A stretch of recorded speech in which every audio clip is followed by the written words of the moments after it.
जैव प्रक्रम जैसे हमने कंप्लीट पढ़ लिया है, सारे सिस्टम के बारे में पढ़ लिया और हमने समझ लिया कि कौन सा अंग कहाँ स्थित होता है, तो हम उसको इमेज कर सकते हैं कि कहाँ कैसे स्थित होता है। लेकिन अगर हम उसको फेस टू फेस देखें कि हमारे सामने ये पूरी ह्यूमन बॉडी है और ह्यूमन बॉडी में ये ऑर्गन कहाँ कैसे स्थित होते हैं और कैसे वर्क करते हैं, इसको मैं एक बार और रिपीट कर दे रही हूँ इस मॉडल के माध्यम से।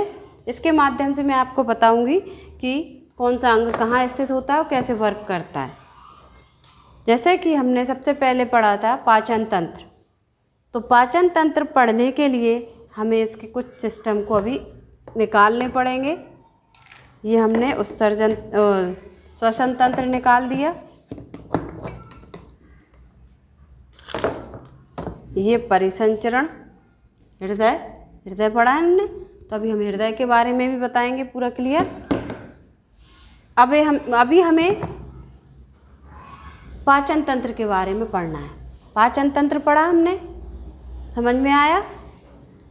तो पाचन तंत्र में ये बकल कैविटी, मुख गुहा, ये टंग के बारे में भी पढ़ा आप लोगों ने, जीभ के बारे में, टीथ के बारे में पढ़ा।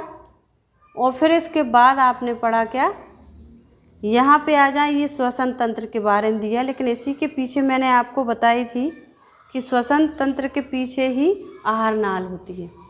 ठीक है, तो ये श्वसन तंत्र वाला भाग है और यहाँ से ये आपका हो गया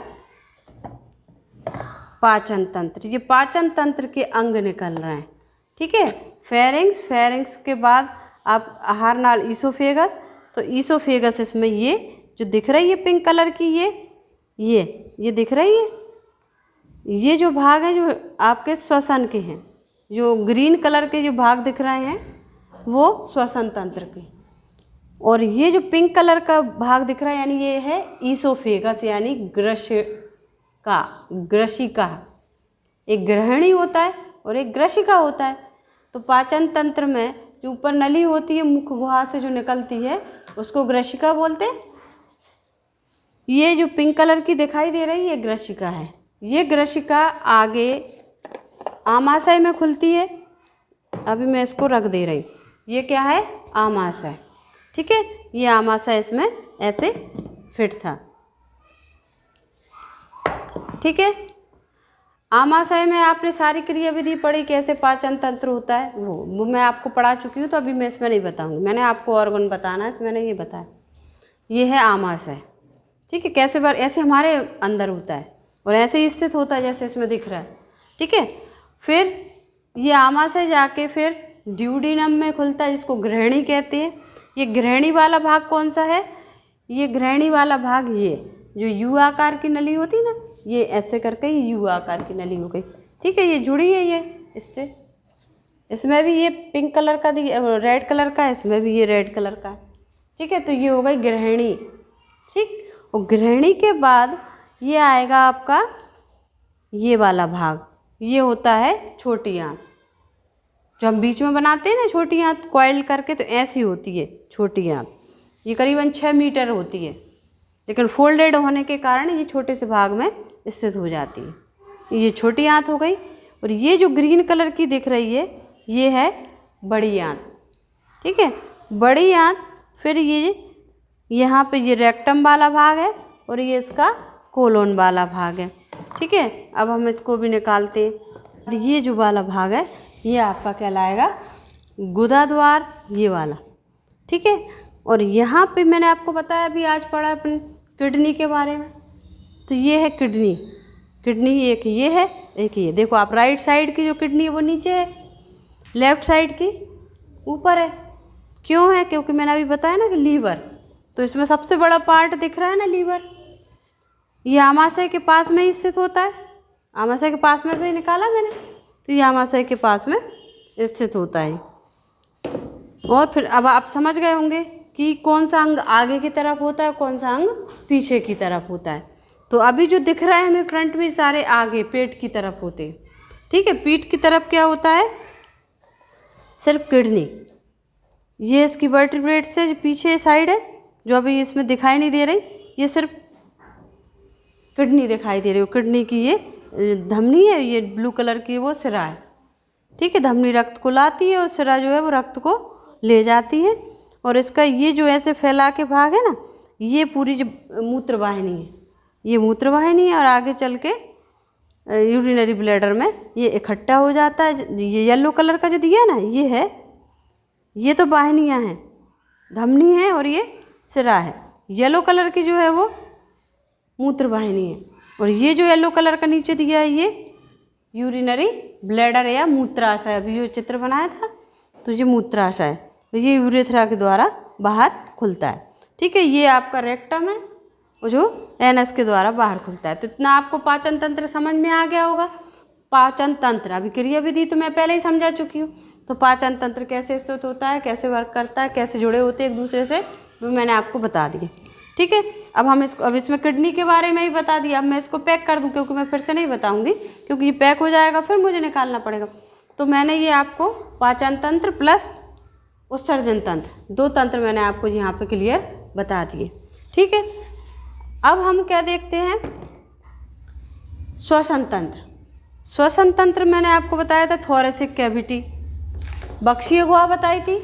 बक्षीय गुहा कैसे बनती है, तो मैंने कहा था एक आगे मोटी हड्डी होती है, हड्डियों का ढांचा होता है, जिसको हम कहते हैं स्टर्नम। तो जो वाइट कलर का दिख रहा है, ये क्या है, स्टर्नम। और ये जो है, ये पसलियाँ हैं, रिब्स कहते हैं, ये पसलियाँ हैं जो 12-12 की संख्या में होती हैं। ठीक है, अब ये ऐसी जुड़ी होती हैं, अब चूँकि इसमें अपने को वर्टिब्रेट्स पीछे नहीं दिख रही, जुड़ी हुई कैसे जुड़ी होती है, तो ये ऐसी पूरे में ऐसे करके पीछे तक, यहाँ पे जो रीढ़ की हड्डी तो हमें पता है ना, तो उससे ये रिब्स जुड़ी होती है। तो इसके लिए जो देखो सिंबल बता दिए कि ये किसी से जुड़ी हुई है। ठीक है, पीछे जाके तो ऐसे करके पूरी एक हमारी बॉडी में एक कैविटी बन जाती है, गुहा बन जाती है। तो इतनी गुहा जो है, इतनी गुहा ये इसका डायफ्राम है, बक्षीय गुहा का ये डायफ्राम के नीचे ही होता है ना आमाशय, तो ये डायफ्राम है। ठीक है, तो ये पूरी इतनी जो जगह है, खाली जगह, ये पूरा कहलाएगा क्या, थोरेसिक कैविटी या बक्षीय गुहा।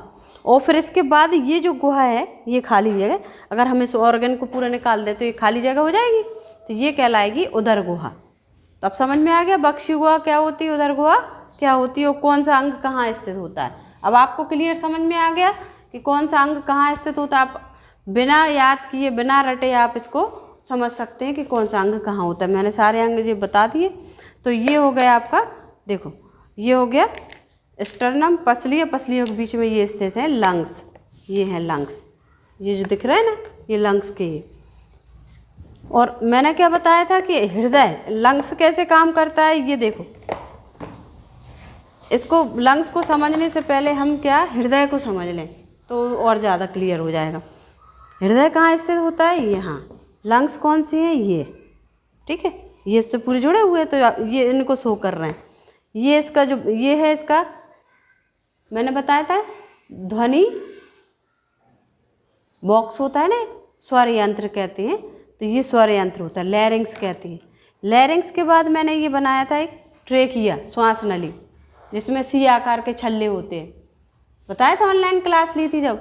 तो ये हो गया ट्रेकिया। ट्रेकिया आगे चल के 2 भागों में बट गया, ये जो दिख रहा है ना ग्रीन ग्रीन वाला भाग, ये डिस्टेम्बर कलर का जो, तो ये आगे चल के ट्रेकिया 2 भागों में बट गया, तो ये कहलाएगा ब्रोंकाई। और ये आगे और भी डिवाइड हो जाएंगे, तो ये देखिए ये डिवाइड हो गया आगे, तो ब्रोंक्यूल, और जो बलून जैसी संरचना बन जाती है, ये जो छोटी छोटी दिखी ना, ये बलून है पूरा। ठीक है, तो उसको कहते हैं एल्वोलाई। तो ये एल्वोलाई, फिर एल्वोलाई के ऊपर ये जो नीले और लाल रंग के जो शाखाएं सी दिख रही है ना, ये आपकी धमनी और सिराएँ कहलाएंगी। नीले रंग की सिरा होती है और लाल रंग की जो है वो धमनी होती है। जैसे इस साइड है वैसे ही इस साइड है, दोनों साइड होते हैं। वो तो एक साइड शो कर दिया उनने सिर्फ इसका ओपनिंग पार्ट, और एक साइड उनने अंदर का भाग कर दिया। ठीक है, अब इसमें ये धमनी से जो ये ब्लू कलर की, ये पल्मोनरी क्या है, ये सिरा की धमनी, ये पल्मोनरी सिरा है और ये पल्मोनरी धमनी है। तो ये क्या करती है, जो ये अशुद्ध रक्त को लाती है ब्लू कलर की, और जो रेड है वो शुद्ध रक्त को हृदय में लाती है पल्मोनरी वेन के रूप में। ठीक है, तो ये है जो हृदय का जो अपन ने चित्र बनाया था उसको अपन ऐसे समझ सकते हैं। देखो ये घूमी हुई दिख रही है, ये ऐसी अपन ने भी घुमा के ली थी जिसको दैहिक चाप कहा था। ये है हृदय पूरा। अब हम इसको देखो, ये है इसका ऑलिंद, ये दोनों साइड, ये इसका निलय। ठीक है, इसको अपन और भी तोड़ सकते हैं, हृदय को भी तोड़ लेंगे अपन। ये खुल गया।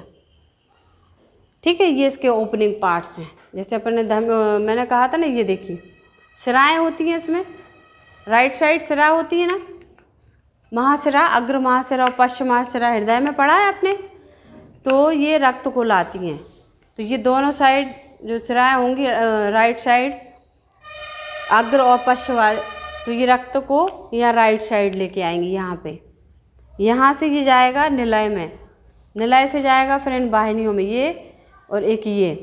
तो जो ब्लू कलर की है ये होती है पल्मोनरी धमनी, जो लंग्स में ले जाती है। और ये जो है ये कहलाएगी दैहिक चाप, ये शुद्ध रक्त को पूरे शरीर में डिस्ट्रीब्यूट करती है।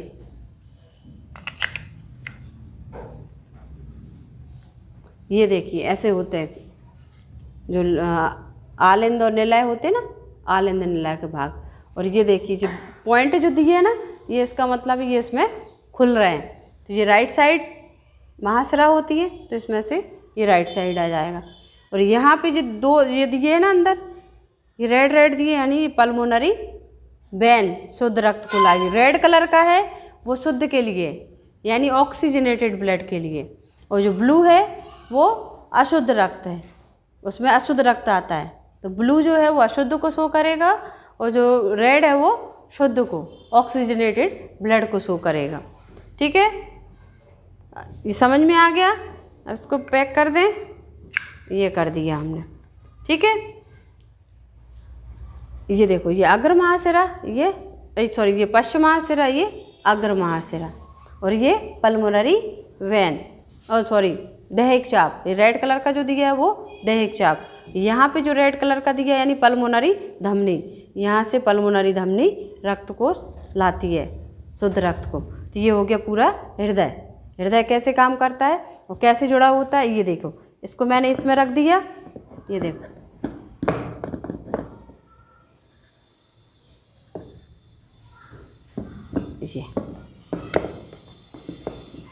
ये दिख रहा है, रेड वाला रेड से, ब्लू वाला ब्लू से जुड़ा रहेगा। तो यानी आगे से जो ब्लू वाला यानी अशुद्ध इम्प्योर ब्लड होता है वो इसके द्वारा इसमें आएगा। ठीक है, और इसके द्वारा पूरे शरीर में डिस्ट्रीब्यूट होगा। ये रेड है ना, ये दैहिक चाप जो कहा था ना, तो दैहिक चाप क्या करेगी, ऐसे करके पूरे शरीर में ब्लड को सप्लाई करेगी। ठीक है, और लंग्स में कैसे जाता है ब्लड, ये देखो जो ब्लू कलर की जो दिख रही ना, ये पल्मोनरी धमनी है, ये लाएगी लंग्स में। ठीक, और ये जो रेड दिए दिख रही है, ये रेड, और इस रेड का भी ये भी रेड दिख रहा है, समझ में आ रहा है। ये पल्मोनरी सिरा है, ये पल्मोनरी सिरा, ये पल्मोनरी धमनी। तो देखो अपने आप पॉइंट दिए तो इनको इससे जोड़ दो तो अपने आप क्लियर हो जाता है। ये ब्लू वाला ब्लू से जुड़ेगा, रेड वाला रेड से जुड़ेगा। ठीक है, कंप्लीट सिस्टम समझ में आ गया। अब हम इसको पैक कर देते हैं। तो ये पूरा आपको पूरा कंप्लीट जैव प्रक्रम जो है क्लियर हो गया होगा। यदि इसमें भी अभी कोई प्रॉब्लम है तो आप पूछ सकते हो, घर पे जाके और अच्छे से पढ़ाई करना, और जो भी प्रॉब्लम हो आप इसको पूछ सकते हो। और आप लोग इसके नोट्स भी बनाएं।